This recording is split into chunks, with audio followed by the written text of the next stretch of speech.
Welcome to JAMA AI Conversations. I'm Roy Perlis, Editor-in-Chief of JAMA AI, and I'm pleased to welcome today's guest, Dr. Joseph Geraci, Associate Professor in Pathology and Molecular Medicine at Queen's University. Joe is a mathematician and an AI researcher whose work has focused on using machine learning applied to clinical trial data sets. He's authored interesting recent work that applies these kinds of approaches to early-stage clinical trials to try to understand explainable patient subgroups more likely to benefit from treatment. We're going to talk today about his perspective on AI-based biomarkers in general, how they might be used in clinical trials, and what it's like to actually talk to folks at the FDA about these kinds of tools. There's so much enthusiasm about AI in a clinical setting that we tend to lose sight of some of the potential applications on the clinical trial side and how it might fundamentally change how we develop and validate new interventions. So today we'll try to go a little deeper than the usual excitement about AI and pattern matching and try to understand some of the specifics from someone working in the area. Joe, thanks for joining us. Yeah, it's a pleasure to be here. Thanks for having me on. So let's start with a basic problem, which is lots of clinical trials, frankly, the majority of clinical trials fail. And a common explanation is that we are treating these very heterogeneous groups of patients as if they all have the same disease. Is that a fair statement of the problem you're trying to solve? It's precisely the problem is that this regime of data that comes from clinical trials presents a challenge in that our very definitions of the disease are actually incomplete in a sense. And so the heterogeneity really affects the capacity to learn from these. And also, of course, the small size, because getting patient data is so expensive. So we're going to get back to the small size because I do think that's something we need to spend more time on. But I want to start with a phrase that you use in one of your papers, which is precision clinical trial enrichment. And I hear people say that a lot. We're going to enrich our trial. But for listeners who don't spend their days thinking about trial design and aren't in these weeds, when you say enrichment, what do you mean? And how is it different from just going back and doing a bunch of subgroup analysis after the fact, which I think we're not really supposed to do? Yeah, right. You can look for signal and you can usually find something. That's the catch with these types of analyses. So what I've based my research on over the last 12 years is two aspects that relate to what you're asking. The first is, how do you actually partition a patient population into a true set of subclasses? There are different reasons to respond to a medication, and there's even different aspects of the disease biochemically. But in terms of enrichment, what I've concluded is that there is a way to capture these small models. And what I mean by small models, like 1 to 4 variables, something that is feasible to find in the wild, right? You can't have too many variables describing your optimal patient because you'll never find that person, right? So it has to be feasible. And so this is a very practical consideration. And so by enrichment, actually, I mean something a bit deeper than what you might even have in mind, which is because of how many things can go wrong in a clinical trial, I don't really believe you can have a true predictive model. Not in the same way, for example, Roy, like, you know how good AI is at predicting the next word or predicting pictures of dogs and cats or traffic signs. Clinical trials are complex systems. I mean, some of the things I see popping up in these, like from sudden changes in patient behavior to very strange placebo response to fraud at sites, for example.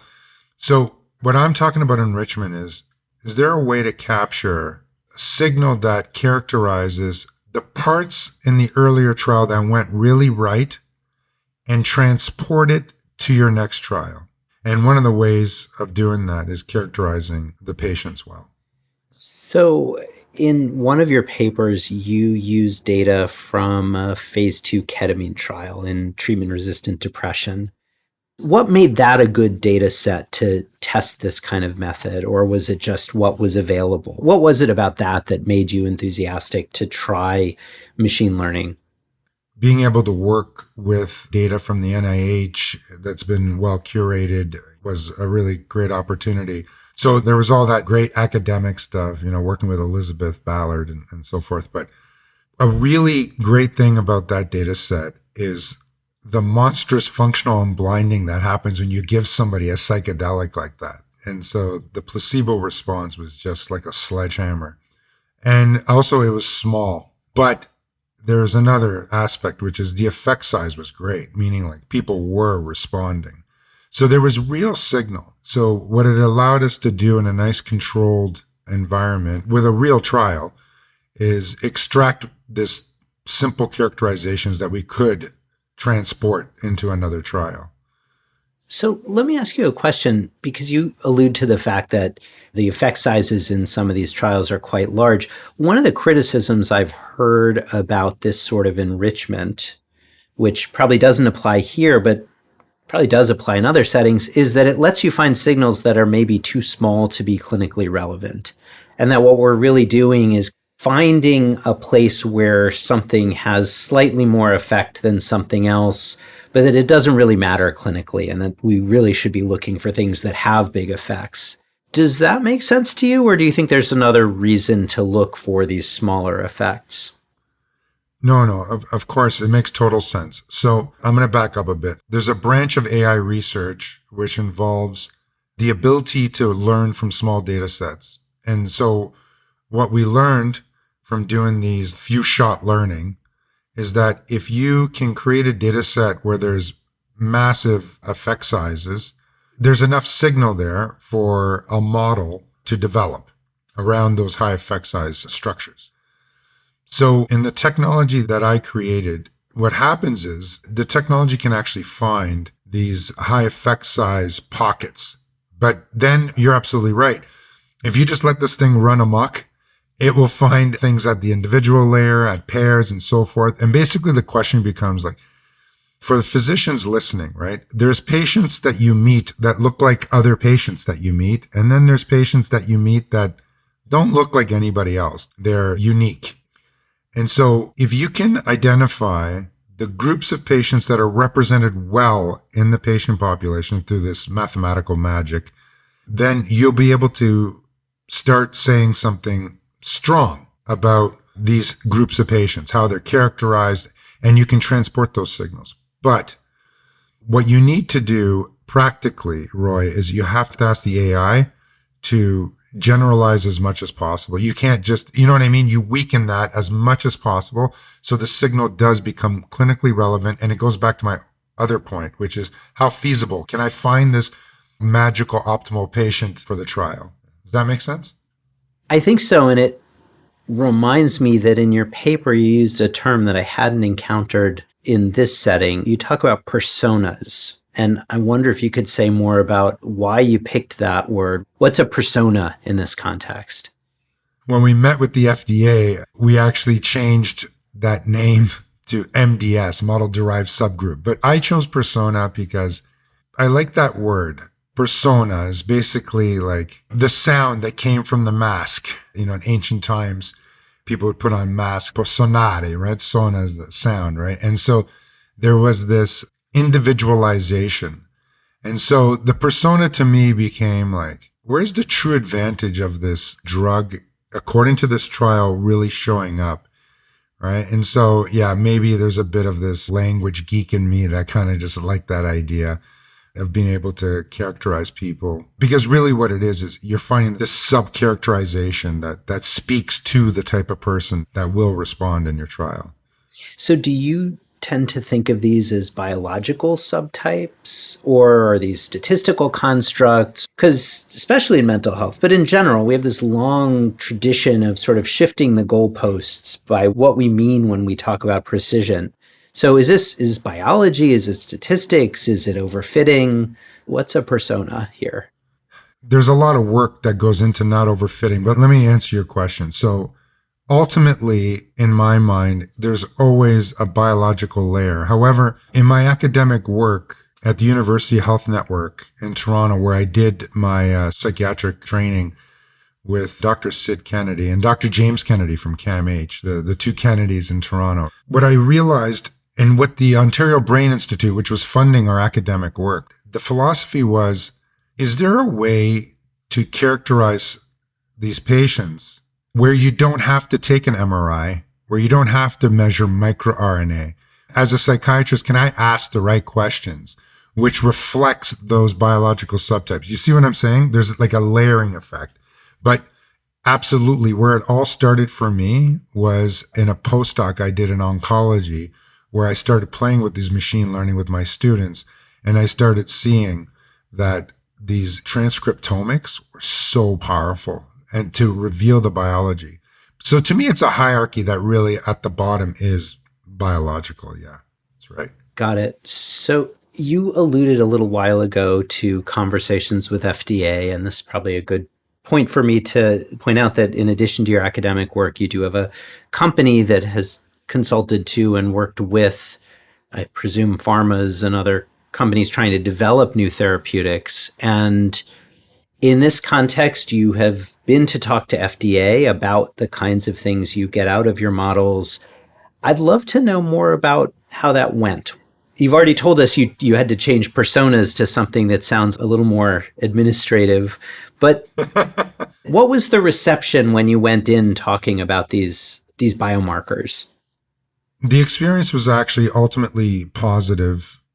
Dr. Luca Pane, who's basically in charge of my academic career right now, he's helping me write papers and all that. He was a regulator. And so he prepared me very well. And so the first thing we had to do, of course, is provide a lot of materials to the FDA that reviewed it. And then they agreed to meet us under the guise of what's called the CPIM.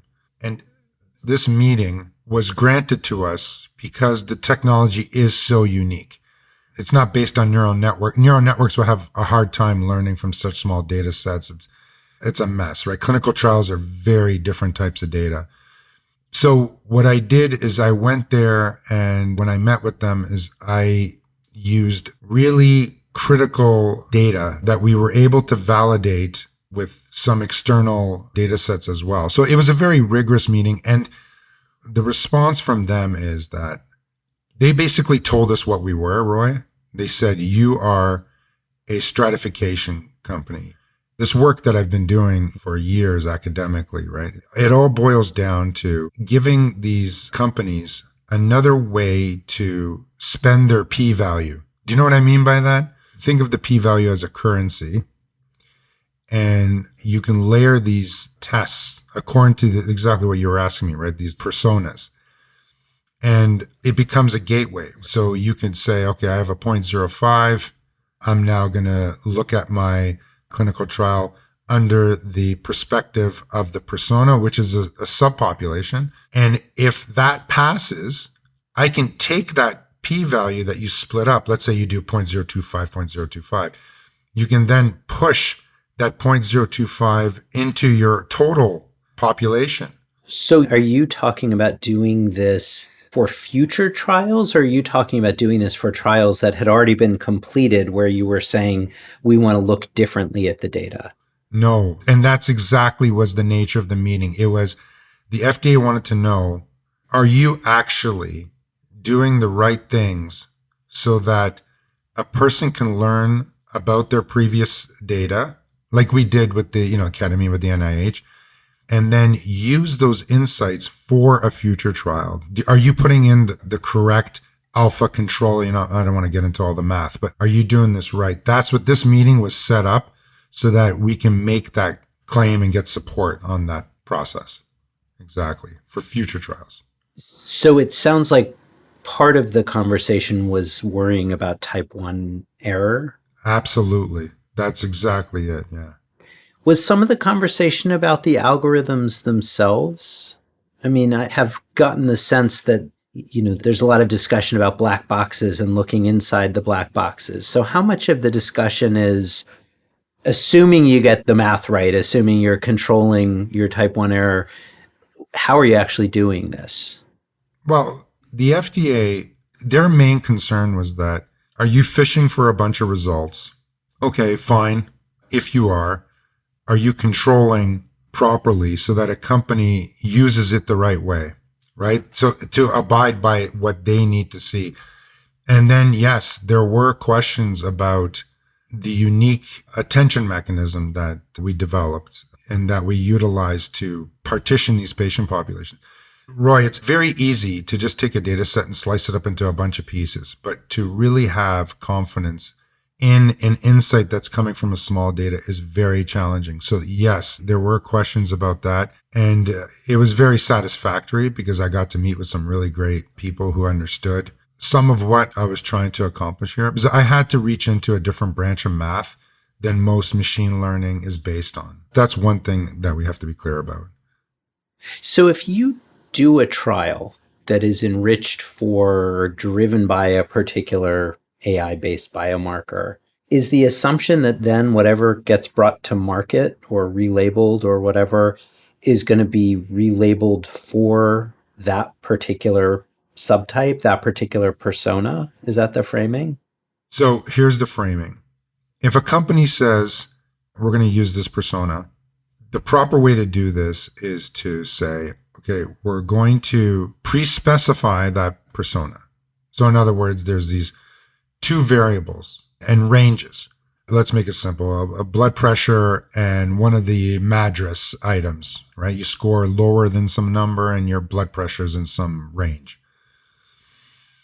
Then what happens is if that persona captures a subgroup of people that splits your placebo from drug response, so it's successful, then you have that win. And if when you remove the persona and do your trial, there is a failure in the overall population, then indeed you are left with a business decision about how to move forward because you probably have to label and that becomes like a financial decision because it means your payers will look at this. But if you remove the persona and it passes over everyone, then you don't need the label. You see what I'm saying? So it's gated. Got it. So I'm going to ask what's probably an unfair question, but it's the last one, so no pressure. If you were advising someone writing a K award or an R01 planning a trial or a small pharma that's trying to bring a new molecule to market, is this the kind of approach, namely trying to enrich your trial, trying to use AI biomarkers, that anyone should be using? Is it something you only do in certain circumstances? Like, how would you advise them to think about that long before any conversations with FDA, but really at the program design stage? So from my experience now, I've been looking at clinical trials for 20 years through the guise of AI, Roy. So I'm going to be really honest. Some trials, I can look at the results of their phase 2s with a bit of machine intelligence, and I already know that they should be careful. It's not going to replicate or that the failure was real. You know what I'm saying? So there is a regime that is optimal to use AI. There is definitely, and I usually am honest about that. So, but you don't know that until you see one of the trials in action, because what can happen is, like I was saying, these are very complex systems. And what this analysis does is it allows the programmers of the trial, the clinical trialists, to understand, was it my sites? Is it the patient population? Am I recruiting wrong? Is the drug completely not working in the way we expected?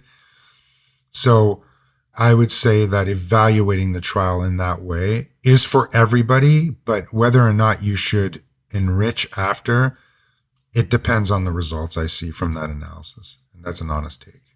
Fair enough.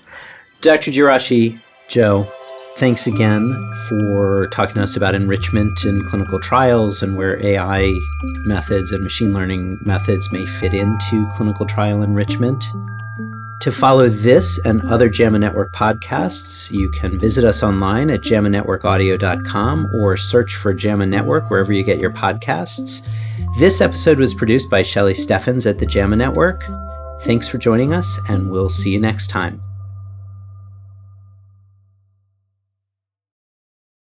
This content is protected by copyright by the American Medical Association with all rights reserved.